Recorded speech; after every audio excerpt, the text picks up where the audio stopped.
Përshëndetje dhe faleminderit që edhe këtë të premte jeni stacionuar në Info Web Media për të ndjekur një tjetër episod të podcastit Nën uniformën e punëtorit të pastrimit.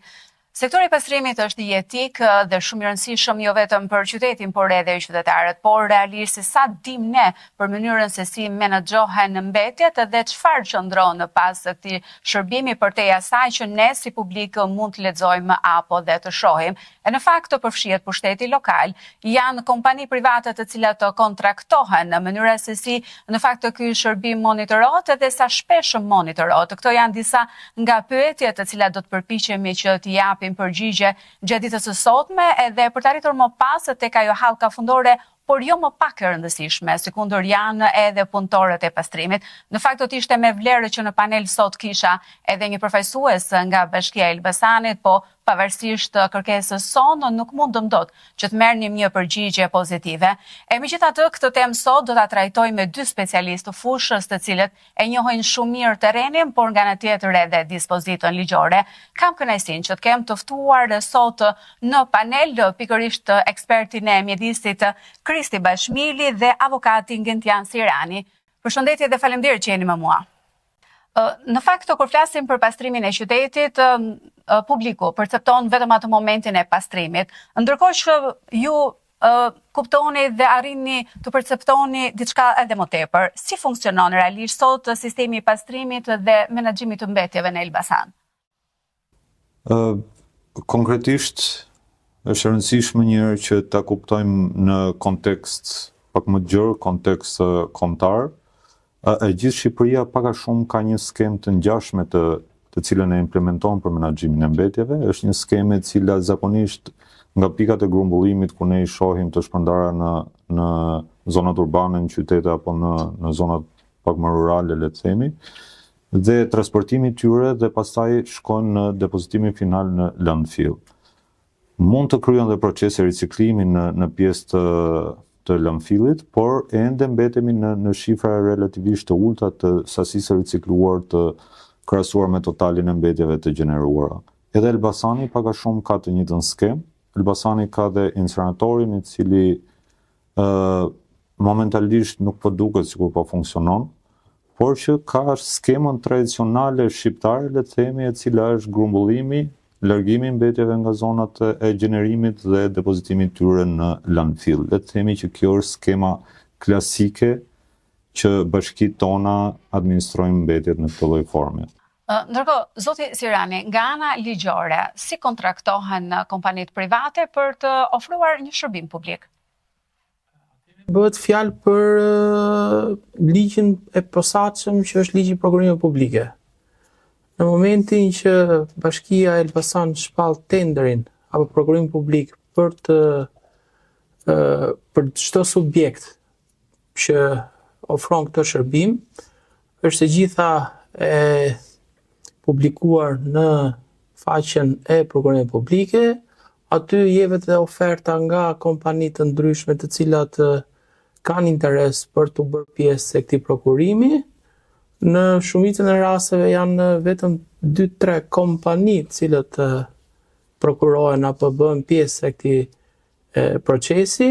Ka pasur raste që është penguar e gjithë procedura për shkak se një nga kompanitë që ka qenë pjesë e atij prokurimi publik e ka ankimuar pranë komisionit prokurimit publik dhe ka pasur momente ku bashkitë të caktuara, siç ka qenë edhe rasti i qytetit Elbasanit, që për shkak të këtij ankimimi, Bashkia e Elbasanit ka ndetur disa muaj pa këtë shërbim, pasi nëse mbani mend kompania e dikurshme, në momentin që kishte humbur tenderin dhe kishte fituar kompania aktuale tenderin për pastrimin e qytetit Elbasanit, kompania e dikurshme kishte ankimuar pranë komisionit për prokurimit publike dhe për një periudhë 3-4 muaj në qytetin Elbasanit pati probleme për sa i përket ofrimit të shërbimit. Të mbetjeve. Ju jeni në terren dhe konstatoni problematikat, po ku mendoni se çalojnë më së shumti? Atëherë në radhë të parë është sasia gjeneruar e mbetjeve dhe skema klasike që ne përmendëm pak më parë për tërheqjen e mbeturinave nga zonat urbane, zonat rezidenciale, është një skemë e cila fatkeqësisht nuk redukton mbetje si pasojë e riciklimit që mund të ndodhë dhe detyrimisht kemi sasi të mëdha mbetjes të cilat duhet të trajtohen në landfillet tona. Veç mas kësaj, sasisë mbetjeve që ne duhet stokojmë, ose ta enkapsulojmë në landfille, ne kemi edhe problematikat e tjera që lidhen kryesisht me ato që ne i themi dump site ose zona ilegale të hedhjes së mbeturinave. Shpesh herë ne shikojmë që territori i Bashkisë Elbasan, por dhe teritoret tjera të vendit, brigjet e lumeve apo çdo zonë tjetër natyrore, shikojmë që është në presion të vazhdueshëm të mbeturinave, kryesisht mbeturinave plastike, sepse nisur nga tipologjia e tyre kanë karakter që mund shpërndahen më tepër si pasojë e rrjedhjeve të ujit apo edhe të tjera. Në radhë të parë ne shikojmë që skemat e përdorura për menaxhimin e mbetjeve lënë gjenerim jashtëzakonisht të madh të cilat duhet të menaxhohet. Dhe një pjesë tjetër është që edukimi i komuniteteve nuk është në lartësinë e duhur dhe fatkeqësisht Shqipëria ende nuk po implementon siç duhet ato 3 R-të e famshme që janë ripërdorimi ose reduktimi, ripërdorimi dhe riciklimi. Dhe si rrjedhoj ne kemi këtë që pastaj ne shikojmë që shpesh herë na bllokojnë këto skemat e menaxhimit për arsye të gjenerimit dhe pastaj lidhet edhe me aspektet financiare, sepse sa më shumë gjenerim të mbetjeve të kemi, aq më shumë mbetje duhet të transportojmë dhe të çojmë drejt landfilleve. Zoti Siriani, aty ku sistemi çalon, sipas perceptimit tuaj, zakonisht kemi përshllëqe ligjore apo probleme në zbatim? Mendoj se më shumë kemi probleme në zbatim. Sepse po të shohësh gjithë procedura që është procedura e tenderimit bëhet e saktë. Pavarësisht se nëse do të hyjmë që a ka probleme për sa i përket kompanisë e cila shfaqet fituese, kjo dihet që më së shumti në gjithë bashkitë e qyteteve të Shqipërisë janë 2-3 shumëta kompani që i përfitojnë këto tendera. A kanë këto lidhje politike? Padyshim që kanë lidhje politike. A kanë interesat të mëdha monetare? Padyshim që kanë interesat të mëdha monetare. A janë disa prej tyre edhe familjar të politikanëve apo ish politikanëve të pranë Partisë Socialiste? Padyshim që janë politikanë mbrapa tyre. Por përsa i përket më pas qytetit pastër apo të drejtave të punëtorëve, mund të shohim që këtu kemi më pas problem përsa i përket zbatimit të kontratës. Nëse do të shohim që në kontratat më së shumti që lidhen midis kompanive private dhe bashkive në qytetet e Shqipërisë, do shohim që aty mund të jetë një nga pikat pastrimi i qytetit apo larja e qytetit. Ne jemi dëshmitar, asnjëherë s'ndodh larja e qytetit. Sa dhe kur ndodh shumë rrallë. Po ndodh kur ndodh ndonjë aksident që vjen edhe lan më shumë zjarrfiksja.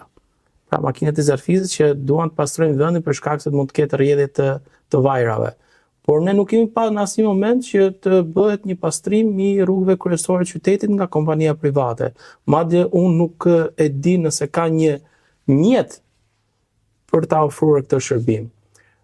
Përsa i përket pastaj të drejtave të punonjësve apo edhe çfarë ofrohet nga ligji fillimisht, ne shohim që shërbimi i pastrimit apo punonjësit e pastrimit trajtohen si punonjës të dorës fundit. Edhe nga ligji, nga vetë ligji. Që do të thotë, në tenderin apo në prokurim publik, një punonjës i pastrimit i jepet paga minimale. Që do të thotë, në momentin që vetë shteti ja jep kompanisë pagën minimale, këtu kuptohet farimisht që kompania do të ketë një lloj ulje të kësaj tarife për sa i përket. E në fakt edhe episodet tona të mëparshme e kanë evidentuar një fakt të tillë. Që do të thotë, nëse ne shohim që nëse kompania thot unë do të punësoj e zëm 50 punëtor dhe vlera që raporton tek autoriteti kontraktues, në këtë rast është bashkia, është 50 punëtor herë 400.000 lekë apo 500.000 lekë të vjetra rroga minimale, atëherë ti prej këtu e kupton që do të ketë një lloj shkelje të drejtave të këtyre punëtorëve, sepse nuk mundet që kompania të jap punëtorit aq sa merr nga autoriteti kontraktues. Qartë. Zoti Bashmili, a mendoni se punëtorët përballen me vështirësi të cilat vetë qytetarët nuk i perceptojnë? Në fakt, vetë sektori ka vështirësitë e veta, le të themi që nuk konsiderohet një punë e lehtë për punonjësit e pastrimit dhe të ndërmarrjeve të tilla. Është një punë e cila faktikisht një pjesë e mirë e volumit punës kryhet në orare të cilët qyteti është pak më i fjetur, le të themi, dhe fatkeqësisht sërish në punën e tyre nuk është se e shikojmë gjithmonë, sepse gjatë përditshmërisë tonë ne shikojmë që nuk janë prezent në qytet, por gjatë natës ne shikojmë punonjësit e pastrimit të cilët janë. Kjo është në mënyrë të përgjithshme që është një sektor i tillë. Nga ana tjetër është që realisht stafet të cilët punojnë në këtë sektor janë të nënvlerësuar, siç e tha dhe pak më parë parafolsi, dhe le të themi të drejtën që kontributi atyre që japin për qytetin ose me gjithë problematika që ka sistemi i pastrimit apo i menaxhimit të tërësisë të mbetjeve, është për të përshëndetur dhe ata përballen vazhdimisht me vështirësi të shumta që nuk duhet të lënë asnjëherë qyteti pa le të themi larguar mbeturinë të prej. Ne kemi disa raste kur shikojmë punonjësit e pastrimit të cilët për të drejtat e tyre legjitime që shkojnë në protesta, aty e kuptojmë realisht rëndësinë që ka punonjësi i pastrimit. Pra, është një profesion, është një punë e cila është jashtëzakonisht e vlefshme për standardin e jetesës së qytetarëve. Prandaj duhet që me do e mos ne shikojmë për rritjen e kushteve të punës dhe sidomos rritjen e pagave të këtij sektori në mbarvendin. Zoti Serani, sa të mbrojtur, realisht ju e cekët pak, po janë këta punëtorë sipas ligjit dhe ku shikoni ju çedim konkretisht, se edhe pyetja e mëparshme nisi pikërisht nga këtu. Çedimi fillon që në momentin e firmosjes kontratës. Shumica punëtorëve nuk e dinë se ç'firmosin. Së dyti për sa i përket materialeve të punës. Shumica atyre nuk kanë materiale pune, nuk kanë një palveshje që duhet të jepet nga kompania. Nuk kanë një mbrojtje të posaçme për sa i përket rrezikut që kanë në rrugë. Ata janë në punë në diell, në shi, në temperatura ekstreme, ata janë atje kur festat edhe qytetarët i bëjnë mal mbetjet, ata janë atje edhe kur ka raste emergjente, siç ishte apo situata të tilla siç ishte pandemia. Ne pam që ata punonjësit ishin në rrugët e qytetit që mbanin pasur qytetin. Sido që ashtu, por janë edhe atje sërish kur kanë edhe raste aksidentale. Ne kemi të paktën në një periudhë jo shumë të largët nga ne, individ cilët kanë ndruar jetë në këtë punë. Në qytetin e Peqinit, ai qytetari që u aksidentua nga një mjet ishte punonjës i pastrimit. Në qytetin e Tiranës ke raste pafundësisht, cilat nuk bëhen publike, cilat aksidentohen nga qytetarët papërgjegjshëm. Mirë, a mund të ketë shërbim cilësor kur vetë këta punëtorë nuk trajtohen ndjenjësisht sipas jush? Ky është problemi i madh që ndodh sot, paktën nga diskutimi që kam edhe me kompaninë e Tiranës, Eko Tirana. Eko Tirana ka një shqetësim të tillë sepse shumica e punonjësve nuk po i qëndrojnë më. Dhe nesër ne kemi një takim me to për të pasur një lloj procesi të përbashkët për të kërkuar nga qeveria që kjo punë të hyjë tek VKM-ja për punëve të vështirë. Pra nuk mund të t'i kategorizojmë këto si punë e njëjtë me atë që bën një punë tjetër. Kjo është punë e vështirë. Është punë e vështirë sepse ka të bëjë me, siç thash pak më parë, me kushte të vështira atmosferike në shi, në diell, në borë etj. Ka të bëjë me problemet për sa i përket infeksionet apo sëmundje infektive që mund të marrin për këto mbetje, apo edhe rrezikut që vijnë nga persona të cilët janë të pirë, janë persona të papërgjegjshëm, janë persona që i ofendojnë, janë persona që shkojnë dhe ka pasur dhe raste të pakta në qytetin e Tiranës, në qendrën e qytetit të Tiranës tek parkimi, ku ata janë goditur edhe me shishe nga persona të cilët kanë qenë të pirë.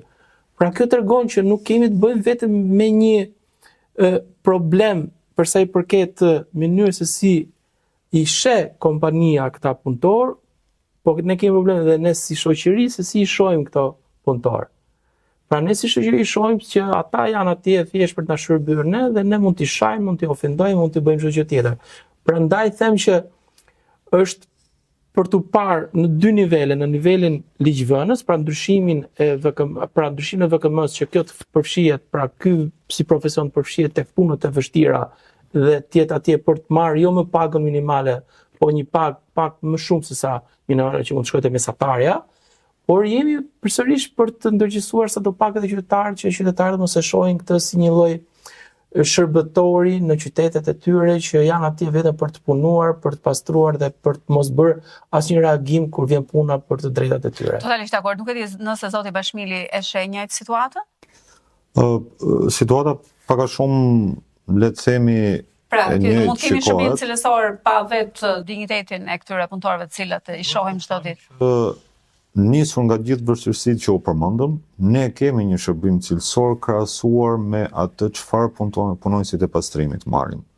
Nuk duhet kur të mohojmë kontributin e shumë punonësve që kujdesen për qytetin, për pastrimin. Është e drejtë, duhet bërë më shumë nga pikpamja ekonomike, më shumë nga pikpamja që të plotësohen kushtet optimale për të ushtruar këtë lloj profesioni ose për të kryer këtë punë me, le të themi, sa më pak kosto për këta punonjës. Mund të jenë kostot e sëmundjeve apo kostot që mund vinë nga një gamë gjërë që disa u përmendën dhe këtu. Por qytetarët është shumë e drejtë që duhet në rastet kur ne si qytetarë nuk kemi një sjellje të mirë ndaj këtyre punonjësve, duhet të dimë që fal tyre ne gëzojmë lagjet tona, qytetet tona, mbase jo shumë të pastra, por më besoni, shumë herë më të pastra se sa do të ishin nëse nuk do të ekzistonte ky sektor ose nuk do të ngurbulloheshin mbeturinat. Dhe kemi raste plot që në rast greve ne shikojmë që një javë apo 2-3 ditë mund mos të rriqen mbeturinat, aty e kuptojmë realisht rëndësinë e këtij si profesion, si punë dhe rëndësinë e gjithë sektorit që se sa na ndihmon. Prandaj duhet më të respektuar, duhet jemi ndaj këtyre lloj njerëzish të cilët sakrifikojnë shumë për të na ofruar këtë shërbim. Në fakt unë jam kurioz dhe të mbetemi pak tek kjo pjesë. Nëse këto punëtorë do të trajtoheshin me paga më të mira, do kishin kushte më të mira pune, mendoni që kjo do ndikonte më pas edhe te shërbimi, domethënë tek mënyra se si ata do i qasteshin qytetarëve dhe ndoshta do të kishin dhe një performancë akoma më të mirë nga ajo që kemi sot, edhe pse për hir të vërtetës duhet vlerësuar maksimalisht? Shërbimi ose të punosh në sektorin e pastrimit të mbetjeve urbane është një sektor i cili pikë së pari kërkon energji të jashtëzakonshme, është gjithë përfshirës si proces i gjithë, pra kemi disa aktorë që përfshihen në gjithë të vogël dhe është shumë e rëndësishme që punonjësit duhet të jenë të motivuar. Si në çdo profesion, nëse nuk jemi të motivuar dhe le të themi të mirë ushqyer si nga pikpamja ekonomike, por edhe nga pikpamja e bazës materiale, padyshim ne do të kemi një rendiment më të mirë, performancë më të mirë në punë dhe do të shikojmë qytetet tona çdo ditë më të pastra nëse ne plotësojmë kushtet optimale këtyre punonjësve. Sa transparent është ky sektor dhe nuk di sa shpesh dhe nga kush monitorohet ndoshta cilësia e tij? Për sa i përket transparencës, mund të themi që është totalisht e munguar. Transparenca për sa i përket. Po ja, unë mund të them që sa transparent është se kompanitë cilat kanë kontrata me bashkitë i plotësojnë kriteret e atyre që kanë miratuar bashkia, ka shpallur fitues apo që kanë lidhur kontratë. Tjetra, sa është numri i punonjësve që deklarohet në bashki dhe sa është numri i punonjësve real në kompanitë? A kemi një informacion? Për hir të vërtetës kam përshtypjen që jo, mungon. Atëherë, sa është numri i aksidenteve që kanë ndodhur në këtë sektor? Sa është numri i shkeleve që i bëhet këtyre punëtorëve? A ka një studim, një raport nga Inspektorati i Punës Qendror? Nuk ka. Pra, kjo do të thotë që mungesa transparencës, mungesa interesit, përfshirja e kompanive cilët mund të jenë mbrapa me politikanë apo edhe me grupe kriminale, e bën të pamundur që të ketë transparencë në këtë sektor. Dhe unë këtu mund të them që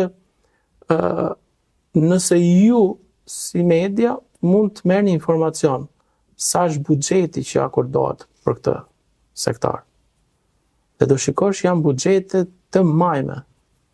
Janë buxhete të majme dhe mund të themi që nëse Bashkia e Elbasanit ka ngritur 2-3 herë taksat e qytetarëve, do të thotë që këto taksat e qytetarëve kanë shkuar tek këto kompanitë. Se janë pikërisht për këtë. Ndërkohë që rrogat e këtij sektori apo edhe kushtet vijojnë që të jenë në të njëjta nivele. Pra ndërkohë që pagat e këtyre punojësve, ndërkohë që trajtimi i këtyre punojësve është në mëshirë të fatit, më themi. Nga tereni, mendoni që institucionet reagojnë mjaftueshëm ndaj problematikave që ka ky sektor? Në fakt është e thjeshtë për ta dalluar, sepse duke parë vende të caktuara, veçanërisht duke parë trupat ujor siç ne Elbasani ka Shkumbinin, dhe pse ka dhe pak më parë që çështja e menaxhimit mbetjeve është pak komplekse, sidomos kur flasim për lumet apo për zona të caktuara, por ne shikojmë që pranë këtyre lumeve ka vend depozitime të shumta ilegale. Ne shikojmë që në disa vende të cilët mund të ishin me potencial të lartë edhe për zhvillimin e turizmit apo edhe për mbrojtjen e natyrës, ne shikojmë që ato fatkeqësisht janë të ndotura nga mbetjet qoftë urbane, por ka dhe mbetje inerte që shikojmë gjithandej. Dhe faktikisht kjo mund mos jetë, le të themi, dështimi një skeme të menaxhimit të mbetjeve, por është dështim i menaxhimit të mbetjeve, sepse skema është e tillë, mund funksionoj, por ne kemi harruar që ne tashmë jemi në vitet 2026 dhe ne duhet të implementojmë skema të reja të cilat i paraprin çdo lloj, le të themi, ndotje apo çdo lloj vende ilegale apo dhe çdo lloj rritje të gjenerimit të mbetjeve. Nga kontrolli institucional ne shikojmë në disa raste fatkeqësisht ka një dështim në fakt sepse ne shikojmë mbetje gjithandej. Dhe të shikosh mbetje gjithandej, të shikosh lume të ndotur me mbetje, të shikosh pika grumbullimi ilegale dhe të shikosh kaq shumë mbetje të shpërndara, nuk mund të jetë vetëm përgjegjësi e komuniteteve apo qytetarëve të papërgjegjshëm, por është përgjegjësi institucionale të cilët duhet të reagojnë në kohë, qoftë duke parandaluar që do ishte gjëja më e mirë, por në rastet sepse që këto gjëra ndodhin, institucionet duhet të jenë aty edhe për të ndëshkuar këto vepra dhe për të krijuar një precedent fort që këto gjëra nuk mund të përsëriten më në të ardhmen. Ju personalisht, ku shikoni problemin në fakt, te sistemi apo te mënyra se si zbatohet? Ka pak, sepse ne funksionojmë me një skemë të menaxhimit të mbetjeve, fatkeqësisht është një skema më bazike se si mund të menaxhohen mbetjet, është grumbullimi, transportimi drejt landfilleve dhe pak le të themi riciklim. Atë që unë shikoj është që institucionet, sepse këtë kemi si skemë tashmë, atë që shikoj është që institucionet inspektuese nuk është se janë ditë për ditë në terren për të inspektuar çështjen e ndotjeve që vjen nga mbeturinat urbane, qoftë në territoret e bashkive apo qoftë edhe në shkallë pak më të gjerë. Dhe në qoftë se nuk do të kemi kontrollet vazhdueshme, inspektimet vazhdueshme, ne do të shikojmë që ka raste jo vetëm qytetarë të cilët kryen këto shkelje, por ka raste që edhe vetë institucionet në disa raste kanë kryer shkelje të tilla që kanë të bëjnë me depozitime të le të themi në pika të paautorizuara apo në pika të cilët nga pikpamja mjedisore nuk krijojnë kushtet për depozitim të sanitar në disa raste, por nuk plotësojnë as kushtet më minimale për qenë një vend depozitimi i përkohshëm apo dhe i cili mund të parandalojë përhapjen e ndotjes edhe në shkallë më të gjerë. Pra, institucionet inspektuese duhet kryejnë punën e tyre në terren për sa i përket mos të kemi më mbetje të hedhura gjithandej. Totalisht dakord, po a kanë qytetarët mekanizma për të kërkuar llogari përballë një situate të tillë?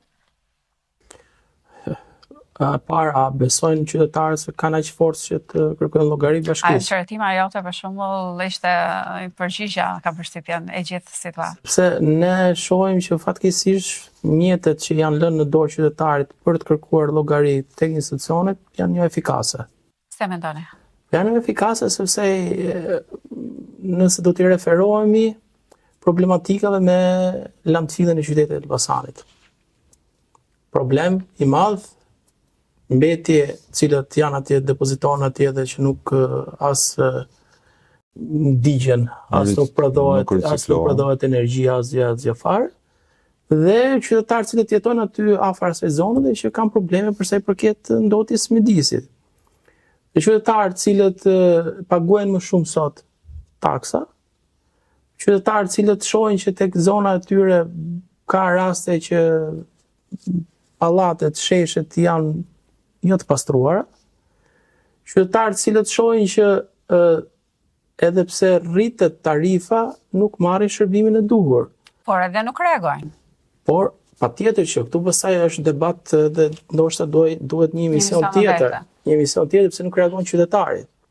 Sepse sot po vi nga një takim me avokatën e pollit që tha nuk kam pas ankesa nga qytetarët. Po si do të kesh ankesa nga qytetarët kur qytetarët nuk të besojnë këtë institucion? Një gjë të tillë e ka thënë edhe komisioneri kundër diskriminimit që nuk kanë pasur ankesa nga punëtorët e sektorit pastrimit. Ky duhet pasi problemi i tyre, jo i qytetarëve. Unë besoj që aty ku gjithmonë flitet, ka vënd edhe për gjetur një zgjedhje. Unë mendoj se nëse qytetarët nuk shkojnë dhe bëjnë ankesat e avokatit polve te Komisioni për Mbrojtjen nga Diskriminimi, do të thotë që nuk kanë besim tek këto institucione. Dhe këtë e thonë dhe vetë raportet e këtyre institucioneve. Raporti i avokatit polve tregon që në vitin 2025 nga 100% e rekomandimeve, vetëm 20% e rekomandimeve janë marrë parasysh nga institucionet. Dhe çfarë do më nxis kjo gjë mot si qytetar që të shkojnë dhe të ankimojë te këto institucione ku nuk janë efektive. Pra nëse ne shohim që kemi qytetarë sot cilët nuk reagojnë, kemi goxha vite që institucionet publike, politika e bën pikërisht këtë politikë që qytetarët mos kenë më besim tek forca e tyre. Dhe padyshim që do vite për të rikthyer sërish besimin te qytetarët, për të rikthyer forcën te qytetarët, dhe kjo ka nevojë për të sjellë precedent. Dhe që të sjellë precedent, padyshim që këtu duhet ketë një qasje tjetër ndryshe, qoftë institucionet e pavarura, që janë për mbrojtjen e drejtave të njerëzit, po qoftë edhe ata cilët janë përfaqësuese të qytetarëve në nivelin lokal, po edhe në nivelin kombëtar.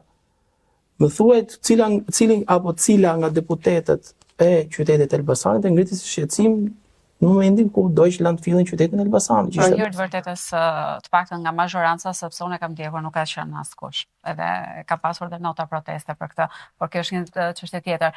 Zoti Bashmili, ku mendoni ju në fakt se e rëndësishëm është bashkëpunimi mes qytetarëve, institucioneve dhe vetë punëtorëve të pastrimit? Në fakt, për këtë sektor veçanërisht është jashtëzakonisht shumë i nevojshëm. Nuk mund të kryhet ky shërbim pa patur një marrëdhënie shumë të mirë dhe të ngushtë bashkëpunuese, konsultuese, informuese, si me qytetarët, institucionet dhe çdo aktor i përfshirë në këtë sektor, sepse ne e thamë dhe pak më parë që kjo mbledh të gjithë aktorët që janë në një qytet, si qytetarët, institucionet, bizneset, çdo njeri është i përfshirë në skemën e menaxhimit integruar të mbetjeve.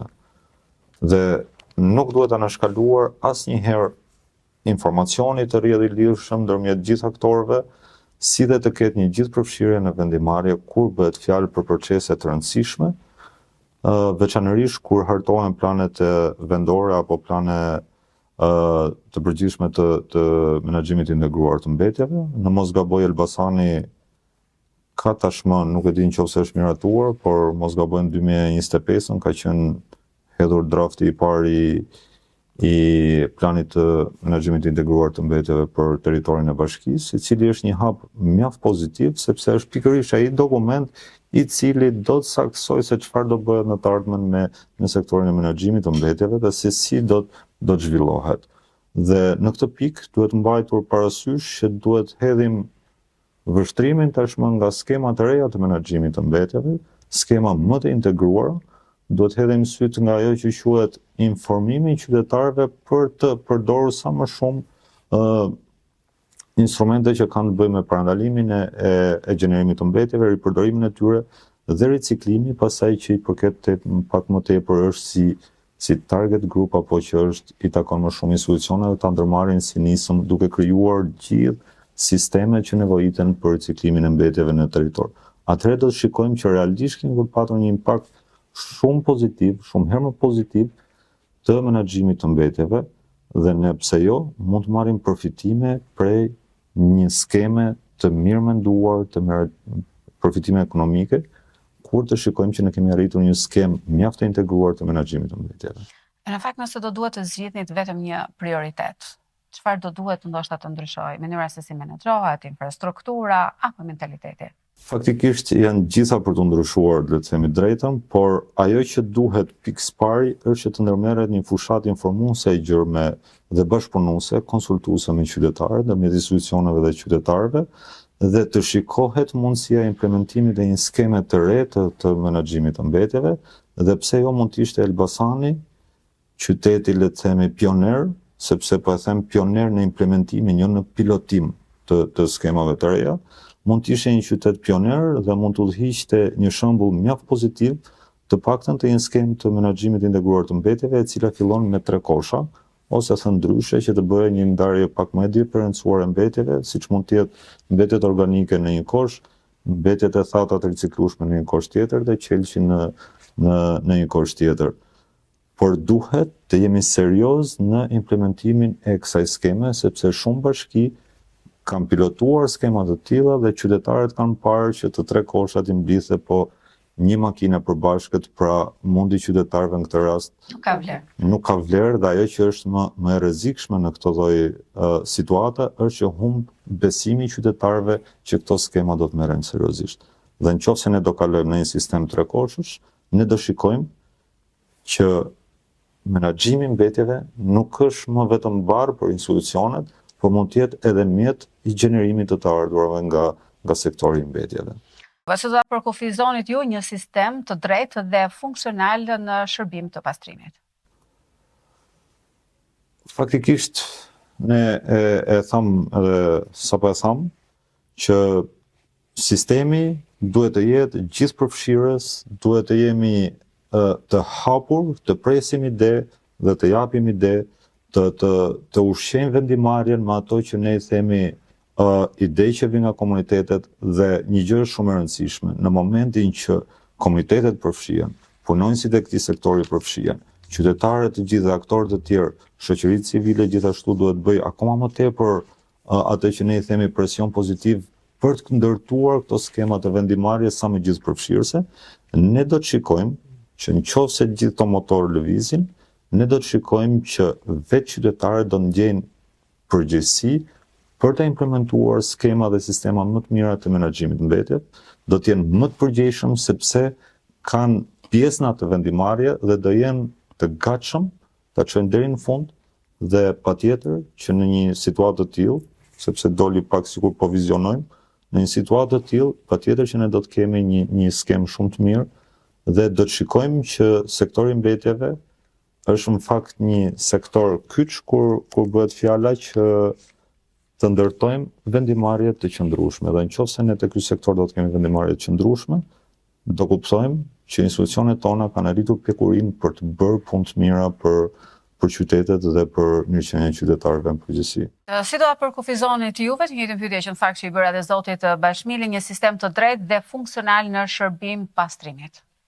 Të mos ketë korrupsion, të mos vidhen ato taksa dhe ato lekë që jepen për këtë gjë, të menaxhohet nga vetë bashkitë, pra po të shohësh bashkitë cilët menaxhohen vetë sektori, pra pastrimi i qytetit nga vetë bashkia, shohim që është më funksional. Kurse në ato bashkitë cilët janë kompanitë private që e marrin tenderin dhe që abuzojnë me këto fonde, shohim që nuk ka një lloj efektiviteti për sa i përket edhe mbrojtjes së drejtave të punëtorëve, po edhe apo respektimit të drejtave të punëtorëve, po edhe pastrimit në këto qytete. Zoti Siriani, a kemi ne si komunitet mjaftueshëm ndërgjegjësim për mënyrën se si i trajtojmë mbetjet në tërësi? Jo, në fakt ne si qytetarë ne i shohim që mbetjet duhet futen gjithë në një kosh.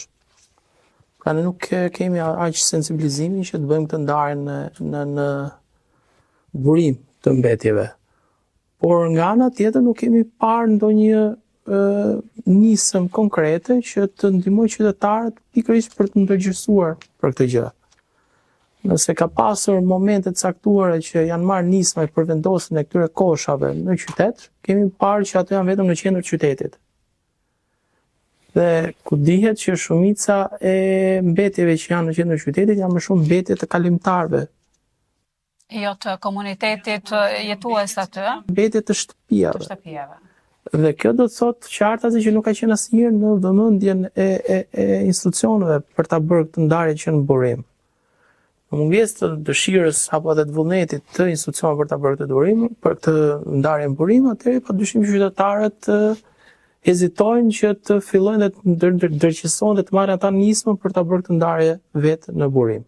Kur ndodh që një qytetar, për shembull, dhe ne kemi shumë raste të tilla, dëmton një hapësirë publike apo nuk respekton rregullat, ju mendoni se mbetet vetëm një çështje kulture apo dhe përgjegjësie? Në fakt, bashkia ka ndërmarrë një nisëm, ka bërë një tender për vendosjen e kamerave për të ruajtur çdo kosht tashmë. Pra jo vetëm për çdo rrugë, po kemi edhe kamera për çdo kosht? Pra për çdo kosht. Për te Smart City që po harxhohet goxha lek, tashmë me një vendim të Këshillit Bashkiak Elbasan është përcaktuar që çdo kosh në territorin e Bashkisë Elbasan do të ketë një kamerë sipër që do ta monitorojë se cilët do të jenë këta qytetarë që do të shkelin rregullat apo do të hedhin mbetje të cilët nuk duhet me u hedh në kosh. Pra prej këtu ti kupton që qytetari do sankcionohet. Që prej këtu ti kupton se qytetarit nuk i jepet mundësia që të ndërgjegjësohet nëpërmjet një fushate ndërgjegjësuese, po do i jepet mundësia vetëm nëpërmjet sanksionit që të ndërgjegjësohet. Padyshim që në filozofinë të drejtës njihet kjo e drejtë, kjo gjë, pra sanksioni detyron qytetarin që të respektojë ligjin. Por kur ky sanksion bëhet i egër, i ashpër dhe nuk ndikon pozitivisht te qytetari, atëherë kjo mund të ketë më shumë efekte negative se sa pozitive te qytetari. Dhe kur bëhet fjalë më pas për ta nxitur qytetarin që të shkojë drejt zbatimit të kësaj gjë, atëherë ne shohim që nuk ka për të ndodhur. Shkurtimisht vetëm me 2 fjali, një mesazh që përcjellni në mbyllje të këtij episodi të sotëm. Mesazhi im është që duhet të riparë sërish ky profesion. Për ne, për ata punojës cilët lodhen dhe kanë goxha stres në punën e tyre, duhet me patjetër që kjo të shikohet si një lloj mundësie që të trajtohen si punojës të një kategorie të veçantë që janë të një kategorie me rrezik shëndeti më shumë se është aktualisht. Shërbimi i pastrimit është një nga ato sisteme i cili vihet të re vetëm në momentin që mungon aty ku nis në fakt edhe revolta e qytetarëve. Shpresojmë që të kemi hedhur dritë disi për mënyrën se si menaxhohet dhe funksionon në ky shërbim. Patjetër një falënderim i veçantë shkon për të dy të ftuarit e mi, por edhe për ju shikues të cilët na ndoqët. Faleminderit dhe unë ju lë takim në puntatën e radhës.